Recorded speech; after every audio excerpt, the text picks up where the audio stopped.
नमस्कार, आप देख रहे हैं सत्य हिंदी। मैं निकिता आपके साथ। एक नजर डालते हैं अब तक की सुर्खियों पर।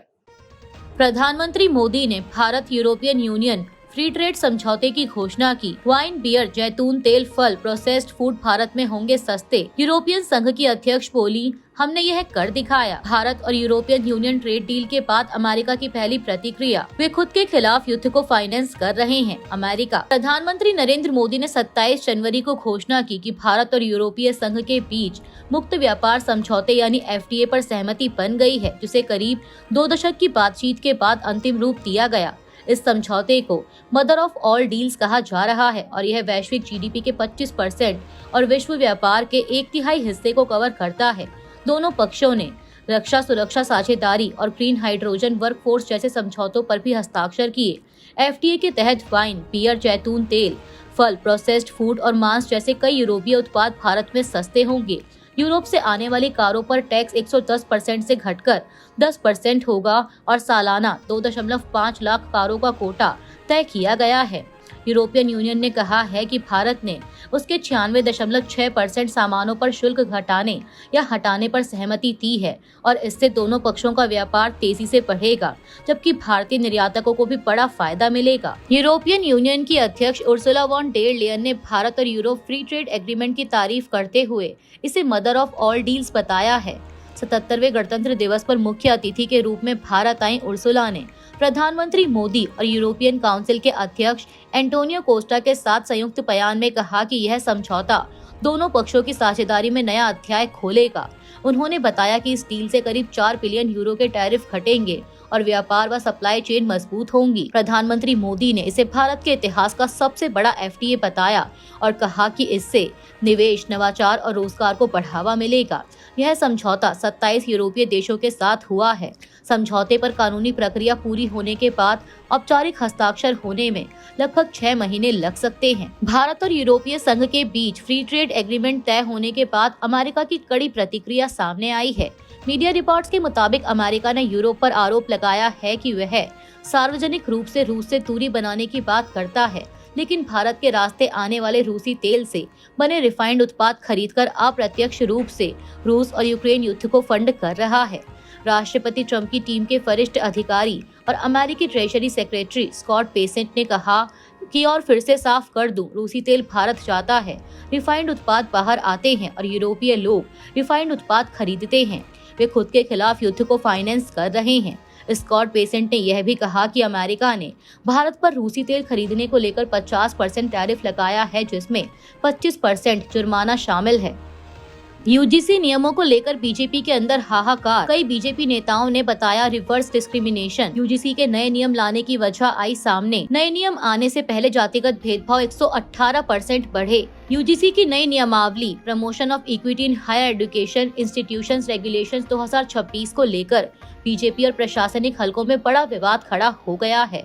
इन नियमों में उच्च शिक्षा संस्थानों में जाति आधारित भेदभाव रोकने के लिए इक्विटी कमेटी बनाने का प्रावधान है, लेकिन इन कमेटियों में केवल आरक्षित वर्गों SC, ST, OBC के प्रतिनिधित्व की बात की गई है, जबकि सामान्य वर्ग के छात्रों और कर्मचारियों के लिए कोई पर्याप्त सुरक्षा या संतुलन का इंतजाम नहीं है। आलोचकों का कहना है कि इससे फर्जी शिकायतों का खतरा बढ़ सकता है और सामान्य वर्ग के छात्र असुरक्षित हो जाएंगे। इसे लेकर सामान्य वर्ग में भारी नाराजगी है। कई बीजेपी नेता और कार्यकर्ता इसे एक तरफा और रिवर्स डिस्क्रिमिनेशन को बढ़ावा देने वाला बता रहे हैं। उत्तर प्रदेश में बीजेपी के कई नेताओं और कार्यकर्ताओं ने इसके चलते इस्तीफा दे दिया। खासकर लखनऊ के कुम्हारवा मंडल में सामूहिक इस्तीफे हुए। इसी मुद्दे पर बरेली के सिटी मजिस्ट्रेट अलंकार अग्निहोत्री ने 26 जनवरी को इस्तीफा दिया, जिसके बाद सरकार ने उन्हें निलंबित कर दिया। विभागीय जांच के आदेश दिए। उन्होंने इन नियमों को काला कानून बताया था। विवाद 2027 के यूपी चुनाव से पहले बीजेपी के लिए नई राजनीतिक चुनौती बनता दिख रहा है। UGC ने 2026 से लागू होने वाले नए नियम इसलिए बनाए हैं क्योंकि देश के विश्वविद्यालयों और कॉलेजों में जातिगत भेदभाव की शिकायतें तेजी से बढ़ी हैं। UGC के आंकड़ों के मुताबिक 2019-20 में 173 शिकायतें थीं, जो 2023-24 में बढ़कर 378 हो गई, यानी करीब 118% की बढ़ोतरी। 5 साल में कुल 1160 से ज्यादा शिकायतें आईं। इन्हीं हालातों को देखते हुए UGC ने 2012 के पुराने नियमों की जगह promotion of equity in higher education institutions regulation 2026 लागू किए हैं। नए नियमों में हर संस्थान में equal opportunity centre, equity committee, 24 घंटे की हेल्पलाइन, नियमित रिपोर्ट और सख्त कार्रवाई का प्रावधान है। नियम न मानने पर मान्यता तक रद्द हो सकती है। हालांकि इन नियमों का विरोध भी हो रहा है और बीजेपी से जुड़े कई नेताओं व कार्यकर्ताओं ने इसे एक तरफा बताते हुए इस्तीफे दिए हैं। सरकार और यूजीसी का कहना है कि इसका मकसद कैंपस को सभी के लिए सुरक्षित और बराबरी वाला बनाना है। स्वामी अभिमुक्तेश्वरानंद के समर्थन में बोली बीजेपी नेता उमा भारती, शंकराचार्य होने का सबूत मांगने को बताया गलत। बीजेपी नेता उमा भारती ने ज्योतिष पीठ के शंकराचार्य स्वामी अभिमुक्तेश्वरानंद की उपाधि को लेकर चल रहे विवाद पर प्रतिक्रिया दी है। उन्होंने कहा कि उन्हें भरोसा है कि स्वामी अभिमुक्तेश्वरानंद और उत्तर प्रदेश की सरकार के बीच कोई सकारात्मक समाधान निकलेगा। उमा भारती ने प्रशासन द्वारा शंकराचार्य होने का सबूत मांगने को गलत बताते हुए कहा कि यह अधिकारियों की मर्यादा और अधिकार क्षेत्र से बाहर है और ऐसे मामलों का फैसला केवल शंकराचार्य और विद्वत परिषद ही कर सकती है। गौरतलब है कि हाल ही में मेला प्रशासन ने अभिमुक्तेश्वरानंद को नोटिस भेजकर पूछा था कि वे किस आधार पर खुद को ज्योतिष पीठ का शंकराचार्य बता रहे हैं। यह विवाद तब शुरू हुआ जब मौनी अमावस्या के दिन वे अपने समर्थकों के साथ संगम स्नान के लिए जा रहे थे। संगम स्नान के लिए जा रहे थे और आरोप है कि पुलिस ने उन्हें रोक दिया। इसके बाद अभिमुक्तेश्वरानंद ने अपने शिविर के बाहर धरना शुरू कर दिया और मेला प्रशासन व पुलिस अधिकारियों से माफी की मांग की। गणतंत्र दिवस पर संविधान, कांग्रेस और मेरा अपमान किया गया, मल्लिकार्जुन खड़गे। ऐसा क्यों किया गया, मुझे इस बात का जवाब चाहिए। भारत के 77वें गणतंत्र दिवस के मौके पर दिल्ली के कर्तव्य पथ पर आयोजित समारोह में प्रतिपक्ष के नेताओं को आगे न बैठाने पर कांग्रेस के राष्ट्रीय अध्यक्ष मल्लिकार्जुन खड़गे ने प्रतिक्रिया दी है। खड़गे ने कहा कि मैं मोस्ट सीनियर लीडर हूं। मेरे और राहुल गांधी जी के पास कैबिनेट रैंक है, लेकिन हमें गणतंत्र दिवस समारोह में तीसरी लाइन में बैठा दिया गया, जहां स्टेट मिनिस्टर और बच्चे बैठे थे। इतना ही नहीं, हमने अपने सेक्रेटरीज को भेजकर जगह तलाश की, उनके जरिए पास का इंतजाम किया। खड़गे ने कहा कि सरकार ने संविधान, कांग्रेस, विपक्ष और मेरा अपमान किया है। ऐसा क्यों किया गया, मुझे इस बात का जवाब चाहिए। कांग्रेस प्रवक्ता आलोक शर्मा ने भी एक्स पर लिखा कि कैबिनेट रैंक होते हुए भी राहुल गांधी को तीसरी लाइन में बैठाया गया। बता दें कि सोशल मीडिया पर कुछ ऐसी तस्वीरें आ रही हैं जिसमें राहुल गांधी के आगे केंद्रीय मंत्री शिवराज सिंह चौहान बैठे हुए हैं। अडानी के वकीलों ने यूएस कोर्ट से 30 जनवरी तक का समय मांगा। US securities and exchange commission से कर रहे बात। गौतम अडानी और सागर अडानी के वकीलों ने अमेरिका में न्यूयॉर्क की एक अदालत से 30 जनवरी तक का अतिरिक्त समय मांगा है, ताकि वे US securities and exchange commission यानी SEC के साथ चल रही बातचीत पर स्थिति स्पष्ट कर सके। यह मामला नवंबर 2024 में लगे कथित भ्रष्टाचार और रिश्वतखोरी के आरोपों से जुड़ा है, जो अडानी ग्रीन एनर्जी की $750 मिलियन की बॉन्ड पेशकश से संबंधित है। SEC का आरोप है कि इस दौरान अमेरिकी निवेशकों को गलत जानकारी दी गई। अदालत ने पहले 26 जनवरी तक अपडेट देने को कहा था, लेकिन अब 30 जनवरी तक की मोहलत दे दी गई है। भारत में समन भेजने की कोशिशें 2 बार असफल रही, जिसके बाद SEC ने ईमेल के जरिए समन भेजने की अनुमति मांगी। अडानी ग्रुप ने आरोपों को बेबुनियाद बताया है और कहा है कि यह मामला पूरी तरह सिविल प्रकृति का है और कंपनी इस केस में पक्षकार नहीं है। बांग्लादेश की सरकार ने इंडियन इकोनॉमिक जोन प्रोजेक्ट किया रद्द। इसकी जगह अब एक रक्षा औद्योगिक पार्क बनाया जाएगा। बांग्लादेश की अंतरिम सरकार ने चटगांव के मीर सराय में प्रस्तावित इंडियन इकोनॉमिक जोन प्रोजेक्ट को रद्द करने का फैसला किया है। इसकी जगह अब वहां एक रक्षा औद्योगिक पार्क बनाया जाएगा। यह जानकारी बांग्लादेश आर्थिक क्षेत्र प्राधिकरण के कार्यकारी अध्यक्ष चौधरी आशिक महमूद बिन हारून ने सोमवार को प्रेस कॉन्फ्रेंस में दी, जिसमें मुख्य सलाहकार के प्रेस सचिव शफीकुल आलम भी मौजूद थे।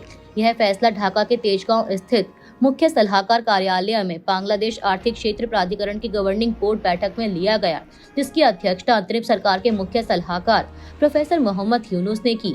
चौधरी आशिक महमूद ने बताया कि मीर सराय में इस भारतीय परियोजना के लिए पहले ही बड़ी जमीन आवंटित की जा चुकी थी, लेकिन अब उसी जमीन पर रक्षा औद्योगिक पार्क बनेगा। उन्होंने कहा कि हाल के वैश्विक संघर्षों से यह साफ हुआ है कि कई बार आधुनिक हथियारों से ज्यादा जरूरी गोला बारूद और बुनियादी सैन्य उपकरणों की उपलब्धता होती है। इसलिए देश में ही ऐसे उपकरण बनाने की क्षमता विकसित करना जरूरी है।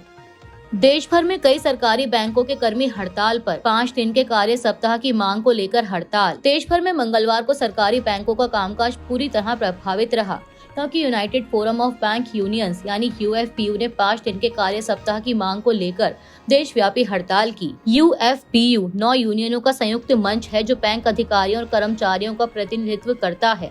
यह हड़ताल 23 जनवरी को मुख्य श्रम आयुक्त के साथ हुई सुलह बैठक के बेनतीजा रहने के बाद बुलाई गई। All India bank employees association के महासचिव CH वेंकटचलम ने कहा कि सरकार के साथ वार्ता में कोई सकारात्मक नतीजा नहीं निकला, इसलिए कर्मचारियों को मजबूरन हड़ताल पर जाना पड़ा। उन्होंने कहा कि बैंक कर्मचारी और अधिकारी खुद को भेदभाव का शिकार मान रहे हैं। हड़ताल के कारण देश की अधिकांश सरकारी बैंकों की शाखाएं या तो पूरी तरह बंद रहीं या फिर आंशिक रूप से ही खुल सकी, जिससे ग्राहकों को काफी परेशानी हुई। यूएस में ICE को भंग करने की मांग ने पकड़ा जोर, मेयर ममदानी खुलकर आए सामने। अमेरिका में ट्रंप प्रशासन की सख्त आप्रवासन नीति के खिलाफ बड़ा विरोध शुरू हो गया है। न्यूयॉर्क के मेयर जोहरान ममदानी ने व्हाइट हाउस पर मिनियापोलिस में आतंक फैलाने का आरोप लगाते हुए ICE यानी इमिग्रेशन एंड कस्टम्स एनफोर्समेंट को खत्म करने की मांग की है। उन्होंने कहा कि ICE की छापेमारी क्रूर और अमानवीय है। बता दें कि मिनियापोलिस में 7 जनवरी को 37 वर्षीय अमेरिकी नागरिक रेनी गुड की और 24 जनवरी के आसपास नर्स एलेक्स प्रेटी की फेडरल एजेंट्स द्वारा गोली मारकर हत्या कर दी गई, जिससे पूरे देश में गुस्सा फैल गया। इसके बाद Minneapolis, New York, Los Angeles, Chicago और अन्य शहरों में हजारों लोग सड़कों पर उतरे और एबॉलिश ICE यानी ICE को खत्म करो के नारे लगाए। कई डेमोक्रेटिक नेताओं ने भी ICE को खत्म करने की मांग दोहराई है।